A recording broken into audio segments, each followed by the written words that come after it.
പ്രധാനപ്പെട്ട ചോദ്യം നമുക്ക് സ്റ്റേറ്റ്മെന്റ് ക്വസ്റ്റ്യൻ വേണോ ഇങ്ങനെ ചോദിക്കാം.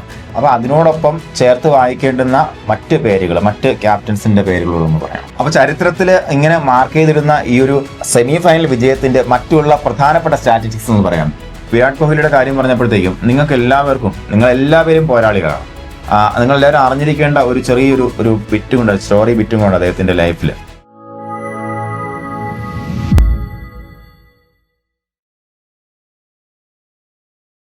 ഹായ് ഫ്രണ്ട്സ്, ക്രിക്കറ്റ് ലോകം ഉറ്റുനോക്കുന്ന ഒരു മത്സരം നടക്കുകയാണെന്ന്. വേറൊന്നുമല്ല, നമ്മുടെ വനിതാ ക്രിക്കറ്റാണ് നമ്മുടെ ഇന്നത്തെ വിഷയം. വനിതാ ക്രിക്കറ്റും പി എസ് സിയും, എപ്പോഴും ക്രിക്കറ്റ് എന്ന് പറയുമ്പോഴത്തേക്കും പി എസ് സിക്ക് വളരെയധികം ഇഷ്ടമുള്ളൊരു വിഷയമാണ്.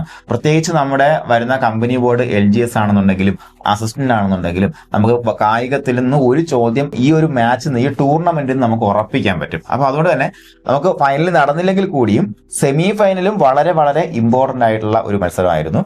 ഇതുവരെയുള്ള നമ്മുടെ ടൂർണമെന്റ് അപ്ഡേറ്റ്സ് ആണ് ഇന്ന് ഡിസ്കസ് ചെയ്യുന്നത്. അതുകൊണ്ട് തന്നെ നമ്മൾ ഇന്ന് ഡിസ്കസ് ചെയ്യുന്നത് വനിതാ ക്രിക്കറ്റ് ആയതുകൊണ്ട് തന്നെ മിസ്സാണ് ഇന്ന് അതിനെക്കുറിച്ച് നിങ്ങളടുത്ത് പറയുന്നത്. ചോദ്യം ഞാനാണ് ചോദിക്കുന്നത്. ഒരു ചേഞ്ച് അല്ലേ ആഗ്രഹിക്കാത്തത്? ഓക്കെ മിസ്സേ, പ്രധാനമായിട്ട് നമുക്ക് സാധാരണ ചോദിക്കുന്നത് വിന്നിംഗ് ആയിട്ടുള്ള ടീമിന്റെ ക്യാപ്റ്റൻ, അല്ലെങ്കിൽ വിന്നിംഗ് അല്ലെങ്കിൽ ചിലപ്പോൾ ടീംസിന്റെ ക്യാപ്റ്റൻസിനൊക്കെ ചോദിക്കാറുണ്ട്. അപ്പൊ ഇപ്പൊ നിലവിൽ നമ്മുടെ ടീം ക്യാപ്റ്റൻ ആരാണ്? നമ്മുടെ ടീം ക്യാപ്റ്റൻ, അതായത് ഇന്ത്യൻ വനിതാ ക്രിക്കറ്റ് ടീം ക്യാപ്റ്റൻ എന്ന് പറയുന്നത് ഒരു സിംഹപ്പെണ്ണാണ്. നമ്മൾ അങ്ങനെ തന്നെ പഠിച്ചു വെക്കുക. കാരണം നമ്മുടെ മുന്നിൽ അതേ സെയിം പേരിലെ രണ്ട് വ്യക്തികളുണ്ട്. ഒന്ന് ഹർമൻപ്രീത് സിംഗും ഒന്ന് ഹർമൻപ്രീത് കൗറുമാണ്. ഒരാൾ നമ്മുടെ ഹോക്കി ടീം ക്യാപ്റ്റൻ ആണ്, ഒരാള് നമ്മുടെ ഇന്ത്യൻ വനിതാ ക്രിക്കറ്റ് ടീം ക്യാപ്റ്റൻ. അപ്പൊ ഓർത്ത് വെക്കുക, നമുക്കുള്ളത് ഒരു സിംഹപ്പെണ്ണാണ്. ഗർജിച്ചുകൊണ്ട് നമ്മൾ ആ പേര് പറയണം, ഹർമൻപ്രീത് കൗർ. അപ്പൊ അതുകൊണ്ടാണ്, അപ്പൊ പേര് നിങ്ങൾ മറന്നു പോകരുത്. ഹർമൻപ്രീത് സിംഗും അതുപോലെ നമ്മുടെ ഹർമൻപ്രീത് കൗർ ആണ് നമ്മുടെ ഇന്ത്യൻ വനിതാ ക്രിക്കറ്റ് ടീമിന്റെ ക്യാപ്റ്റൻ. അപ്പോ ഫൈനൽ നടക്കാൻ പോകുന്നത് ഏതൊക്കെ രാജ്യങ്ങൾ തമ്മിലാണ്? ഫൈനൽ നടക്കാൻ പോകുന്നത് നമ്മുടെ ദക്ഷിണാഫ്രിക്കയും ഇന്ത്യയും തമ്മിലാണ്. ദക്ഷിണാഫ്രിക്കയും ഇന്ത്യയും തമ്മിൽ നമ്മുടെ ഇന്ത്യൻ മണ്ണിൽ നമ്മൾ ഇത്തവണ കപ്പ് പ്രതീക്ഷിക്കുന്നുണ്ട്. അപ്പൊ അതുകൊണ്ട് തന്നെ നമ്മുടെ ഇന്ത്യൻ മണ്ണിൽ, നമ്മുടെ മുംബൈയിലെ ഡിവൈയിൽ പ്രധാനപ്പെട്ട ചോദ്യം നമുക്ക് സ്റ്റേറ്റ്മെന്റ് ക്വസ്റ്റ്യൻ വേണോ ഇങ്ങനെ ചോദിക്കാം. ഇത്തവണത്തെ വനിതാ ലോകകപ്പ് അരങ്ങേറിയത് എവിടെയൊക്കെയാണെന്ന് ചോദിക്കാം. ഇന്ത്യ ഓഫ് കോഴ്സ് നമ്മുടെ എല്ലാവരുടെയും മനസ്സിലുണ്ടായിരിക്കും പത്രം വായിക്കുന്നത്. പക്ഷെ അല്ല, ഇന്ത്യയും ശ്രീലങ്കയുടെ സംയുക്തമായിട്ടാണ് 2025 വനിതാ ലോകകപ്പിന് വേദിയാകുന്നത്. മറന്നു പോകേണ്ട, ശ്രീലങ്കയും അതിന്റെ ഭാഗമായിട്ട് വരുന്നുണ്ട്. അതുപോലെ എപ്പോഴും ചോദിക്കുന്ന മറ്റൊരു ചോദ്യമാണ് നമ്മുടെ വേദി, അല്ലെ?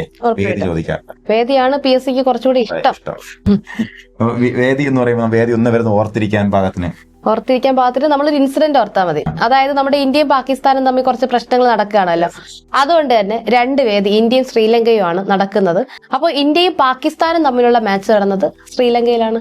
ശ്രീലങ്കയിൽ വെച്ചിട്ടാണ് സ്ത്രീകൾ തമ്മിലുള്ള മാച്ചാണ്. അപ്പൊ ഒന്ന് ശ്രീലങ്കയും ഒന്ന് ഇന്ത്യയും. ഓക്കെ. അപ്പൊ അത് ഇനി മറക്കില്ലെന്ന് കരുതുന്നു. ഇന്ത്യയും ശ്രീലങ്കയും സംയുക്തമായിട്ടാണ് നമ്മുടെ ഈ ഒരു മത്സരത്തിന് വേദി ഒരുക്കുന്നത്. പിന്നെ നമുക്ക് നമ്മളിപ്പോ നിലവിലെ ഇന്ത്യൻ ക്യാപ്റ്റന്റെ പേര് കൃത്യമായി മനസ്സിലാക്കി. അപ്പൊ അതിനോടൊപ്പം ചേർത്ത് വായിക്കേണ്ടുന്ന മറ്റ് പേരുകൾ, മറ്റ് ക്യാപ്റ്റൻസിന്റെ പേരുകളൊന്ന് പറയാം. അപ്പൊ ഓസ്ട്രേലിയയുടെ ക്യാപ്റ്റൻ ആരെന്ന് ചോദിച്ചാൽ നമുക്ക് പറയാം അലിസ ഹീലി. അലിസ ഹീലിയാണ് ഓസ്ട്രേലിയയുടെ ക്യാപ്റ്റൻ. ദക്ഷിണാഫ്രിക്കയുടെ ക്യാപ്റ്റൻ ലോറയാണ് ദക്ഷിണാഫ്രിക്കയുടെ ക്യാപ്റ്റൻ. അപ്പോ നമുക്ക് ഈ ദക്ഷിണാഫ്രിക്കയും അതുപോലെ ഇംഗ്ലണ്ടുമായിട്ടാണ്. അതെ, ദക്ഷിണാഫ്രിക്ക ഇംഗ്ലണ്ടുമായിട്ടായിരുന്നു ഒന്നാമത്തെ സെമി ഫൈനല്. അതുപോലെ നമ്മുടെ സെമി ഫൈനൽ ആണ് വളരെ രസമുള്ള സെമി ഫൈനൽ. കാര്യം എന്ന് പറയുമ്പോൾ 2011 നമുക്ക് 83 ലോകകപ്പില് നമ്മുടെ കപിലിന്റെ ചെകുത്താന്മാർ മൊത്തം ഇട്ടതിന് ശേഷം ധോണിയുടെ ചുണക്കുട്ടികൾ മൊത്തം ഇടുന്നത് 2011.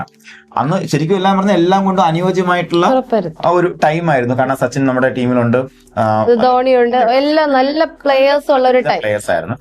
മാത്രമല്ല ആ സമയത്ത് ഒരു പ്രൊഫഷണലിസത്തിന്റെ ടൈം ആയിരുന്നു. അപ്പൊ ആ സമയത്ത് കപ്പ് കിട്ടുമെന്ന് എല്ലാവരും അങ്ങ് വിധി എഴുതിയ ഒരു സമയമാണ്. പ്രത്യേകിച്ച് ഇന്ത്യയിലേക്ക് ഹോസ്റ്റ് വന്നു. ചരിത്രത്തിൽ രണ്ടാമതായിട്ട് 2011 മൊത്തം ഇട്ടതിന് ശേഷം 2023 പിന്നെയും വരുന്നു ഇന്ത്യക്ക് ഹോസ്റ്റിംഗ്, അല്ലേ? അങ്ങനെ ഇന്ത്യക്ക് ഹോസ്റ്റിംഗ് വന്ന സമയത്ത് നമുക്കിട്ടൊരു തല്ല് തന്നിട്ട് പോയതാണ് ആര്? അടിച്ചോണ്ട് പോയി നമ്മുടെ കപ്പ് അടിച്ചോണ്ട് പോയി. പക്ഷെ അതിന് പകരം അവർക്ക് നല്ല കൊട്ട് തന്നെയാണ് കിട്ടിയിട്ടുള്ളത്. കാരണം ഇത്തവണത്തെ സെമി ഫൈനൽ, അതായത് റെക്കോർഡ് ചേസ് ആണ്. 339 റൺസ്. വനിതാ ക്രിക്കറ്റിൽ ഇതുവരെയും ഇത്രയും ഒരു റെക്കോർഡ് ചേസ് ഉണ്ടായിട്ടില്ല. അടിച്ചപ്പോഴത്തേക്ക് അവരങ്ങ് നെകളിച്ചു പിള്ളേര്, അല്ലേ? പക്ഷേ തിരിച്ചടിച്ച ആളുടെ പേര് നിങ്ങൾ കൃത്യമായിട്ട്, പ്രത്യേകിച്ച് ഈ ഒരു റൺ ചേസ് റെക്കോർഡ് ചേസ് ആയതുകൊണ്ട് ഈ സെമി ഫൈനൽ വളരെ ഇമ്പോർട്ടന്റ് ആണ്. അതിന്റെ മാച്ച് സ്റ്റാറ്റ്സ് എന്ന് പറയാം. അതിൽ നമുക്ക് പറയാനുള്ളത് ഏറ്റവും കൂടുതൽ റൺസ്, അതായത് സെഞ്ചുറിയോടുകൂടി നമ്മുടെ രാജ്യത്തിന്റെ തല ഉയർത്തി നിർത്തിയത്, അഭിമാനം കാത്തു എന്ന് തന്നെ പറയണം, നമ്മുടെ ജെമിമ റോഡ്രിഗ്സ് ആണ്. ജെമിമ റോഡ്രിഗ്സ്, ആ പേര് നിങ്ങൾ മറക്കരുത്, ജെമിമ റോഡ്രിഗ്സ്. അപ്പൊ അദ്ദേഹമായിരുന്നു ഈ കളിയുടെ പ്ലെയർ ഓഫ് ദ മാച്ചും. ആരാണ്? Jemima Rodriguez. റെക്കോർഡ് ജയത്തോടു കൂടി അത് മാത്രമല്ല ഏറ്റവും കൂടുതൽ തവണ വനിതാ വേൾഡ് കപ്പ് ടൈറ്റിൽ ചൂടിയത് ഓസീസ് തന്നെയാണ്. അപ്പൊ ആ ഓസീസ് 7 തവണ.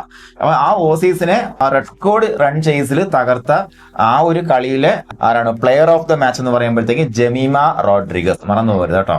കൂടാതെ വേറൊരു കാര്യം കൂടെ ഓർക്കണം സാർ, എന്ന് വെച്ചാലേ നമ്മുടെ ഓസ്ട്രേലിയ ഒരു റെക്കോർഡൊക്കെ ഇടാനായിട്ട് ഇരിക്കുവായിരുന്നു. അതായത് പരാജയം അറിയാതെ എങ്ങനെ ജയിച്ച് വരികയായിരുന്നു. അപ്പോഴാണ് നമ്മുടെ പിള്ളേര് സമ്മതിച്ചില്ല, വിട്ടൂല എന്ന് തന്നെയാണ്.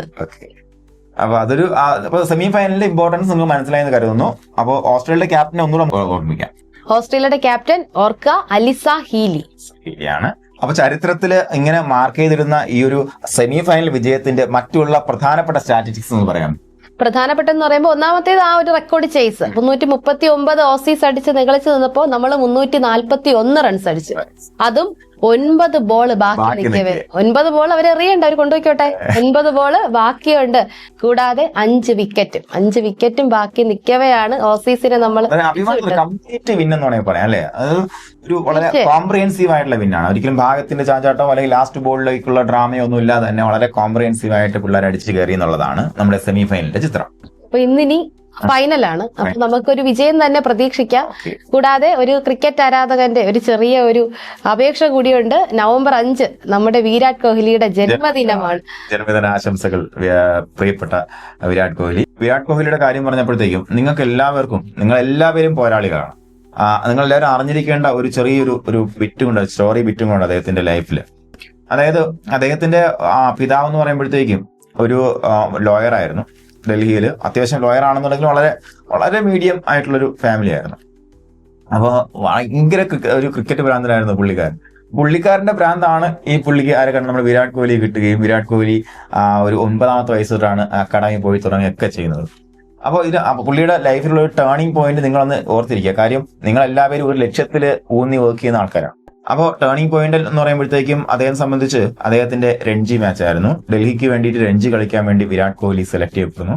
ആ സമയത്ത് പക്ഷാഘാതം വരുന്നുണ്ട് അദ്ദേഹത്തിന്റെ പിതാവിന്. പക്ഷാഘാതം ബാധിച്ചതിന് ശേഷം ഒരു ദിവസം ഫസ്റ്റ് രഞ്ജിയുടെ, അതായത് നമുക്ക് ഡൽഹി തോൽവി രുചിക്കാൻ സാധ്യതയുള്ള രീതിയിലുള്ള ഒരു റൺസിന്റെ പിന്നാലെ ഉള്ളൊരു യാത്രയിലാണ്. അപ്പോൾ ഫസ്റ്റ് ദിവസത്തെ മാച്ചിൽ അദ്ദേഹം ഏകദേശം 40ഓളം റൺസ് അടിച്ചിട്ട് വീട്ടിൽ വന്ന സമയത്താണ് ഇദ്ദേഹത്തിന് സുഖമില്ലാണ്ടാവുന്നത്, പിതാവിന്.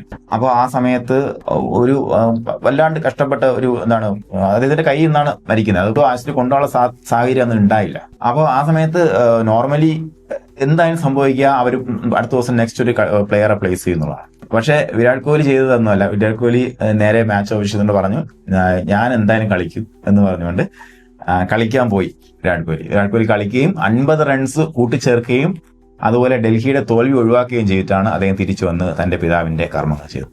അപ്പോൾ നമുക്ക് അതിനകത്ത് നിന്ന് പഠിക്കാനുള്ള പാഠം എന്ന് പറയുമ്പോഴത്തേക്കും നിങ്ങൾ ഭയങ്കരമായിട്ട് ഒരു കാര്യത്തെ നമ്മൾ ആഗ്രഹിച്ചാൽ, എസ്പെഷ്യലി അദ്ദേഹത്തിന്റെ പിതാവിന്റെ ആത്മാവ് അവിടെ സന്തോഷിക്കായിരിക്കും അല്ലേ?